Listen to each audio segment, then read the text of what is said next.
Deskripsi teknis kode masalah OBD2, Sistem Injeksi Udara Sekunder Insufficient Flow, Bank 2.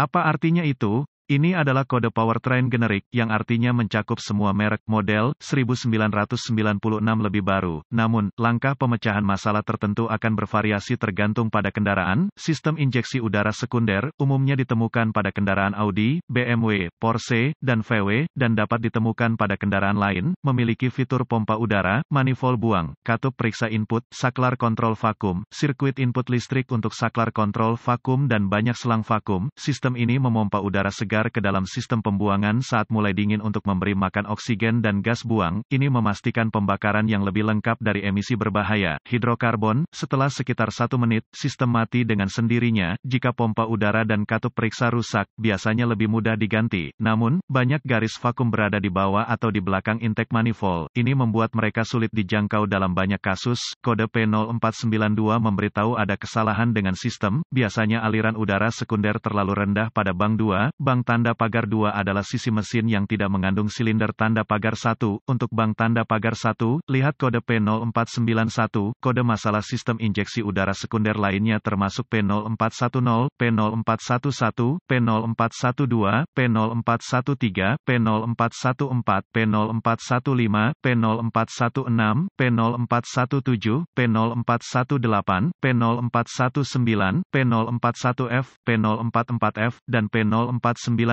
Gejala-gejala kode mesin P0492 dapat mencakup penerangan lampu indikator kerusakan, mil. Penyebab potensial untuk P0492 dapat meliputi katup berjenis exhaust manifold yang salah sekring atau relay untuk pompa injeksi udara sekunder mungkin rusak, pompa udara rusak, selang vakum bocor, saklar kontrol vakum yang buruk, jalur vakum kebocoran pada selang perpipaan antara pompa injeksi udara sekunder dan kombi atau injeksi udara sekunder, sensor untuk tekanan udara sekunder mungkin rusak, katup kombi sendiri rusak, port injeksi udara sekunder di kepala silinder dapat dipasang dengan karbon. Port injeksi udara sekunder di kepala silinder dapat melalui prosedur diagnostik dan perbaikan yang tersumbat. Sebagian besar tes diagnostik harus dilakukan ketika mesin benar-benar dingin. Beberapa tes tindak lanjut mungkin harus menunggu sampai mesin benar-benar dingin lagi, biasanya beberapa jam. Beberapa tes juga dapat menghasilkan kode kesalahan tambahan. Ingatlah untuk menghapus semua kode kesalahan ketika Anda telah menemukan dan memperbaiki masalah. 1. Periksa pompa. Pastikan mesinnya benar-benar dingin. Lepaskan selang tekanan dari pompa atau dari katup periksa berjenis mana yang lebih mudah dijangkau. Mintalah seseorang menyalakan mesin saat Anda memeriksa untuk memastikan pompa bekerja dan memompa udara keluar dari ujung selang atau puting keluar, tergantung di mana Anda melepasnya. Jika udara memompa, lanjutkan ke langkah 4. Jika tidak, lanjutkan ke langkah 2.2.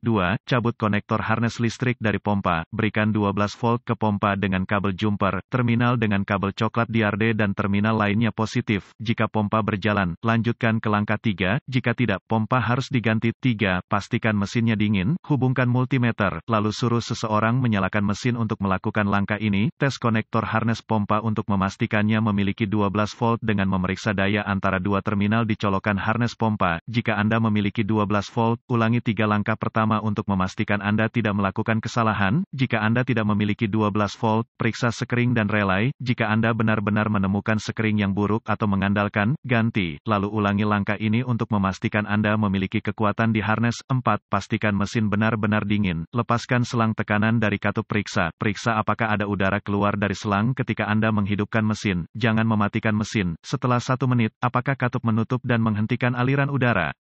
Jika demikian, maka katup periksa berfungsi dengan baik. Jika katup tidak beroperasi, lanjutkan ke langkah 5. Jika katup tetap terbuka, lepaskan selang kontrol vakum dan nyalakan mesin. Mesin tidak harus kedinginan untuk pengujian ini. Jika katup tetap terbuka, katupnya buruk. Jika ditutup, saklar kontrol vakum kemungkinan besar adalah masalahnya. 5. Untuk langkah ini, Anda akan membutuhkan pompa vakum yang tersedia di toko onderdil mobil. Mulai mesin dengan pompa vakum terpasang dan memegang puting katup vakum. Jika katup terbuka, lepaskan ruang hampa udara. Jika katup tertutup, katup itu oke. Jika katup tidak terbuka sama sekali atau jika tidak menutup, maka katup perlu diganti. 6. Biarkan mesin benar-benar dingin. Pasang vakum ke selang kontrol di katup periksa. Mulai mesin, Anda harus memiliki setidaknya 10 hingga 15 inci ruang hampa udara. Jika tidak, Anda mungkin harus membawa kendaraan ke toko karena pengujian diagnostik lebih lanjut memerlukan penghapusan beberapa komponen mesin. Jika tidak ada vakum atau pembacaan vakum rendah, lanjutkan ke langkah 7.7. Cari saklar kontrol vakum kendaraan Anda. Lacak garis vakum dari katup, periksa ke saklar, jangan sampai ada bintik-bintik keras di selang, retak atau koneksi longgar. Ganti selang jika Anda menemukan ini, kemudian ulangi pengujian pada langkah 6. Jika Anda masih tidak memiliki ruang hampa, Anda mungkin harus melepas komponen mesin untuk sampai ke saklar. 8. Lepaskan jalur vakum input pada saklar kontrol, pasang pengukur vakum ke selang input untuk menguji vakum manifold dengan mesin hidup. Jika Anda tidak memiliki ruang hampa udara, ganti saluran vakum dan ulangi langkah ini. 9. Berikan vakum pada puting input saklar kontrol vakum. Katup harus ditutup dan pompa tidak boleh memegang ruang hampa. Terapkan 12 volt ke dua terminal saklar kontrol dengan kabel jumper. Jika saklar tidak terbuka dan melepaskan vakum dari pompa, saklar perlu diganti. Video injeksi udara sekunder kami tidak berafiliasi dengan produser video ini, tetapi kami memasukkannya di sini sebagai sumber tambahan untuk mendiagnosis masalah injeksi udara Anda.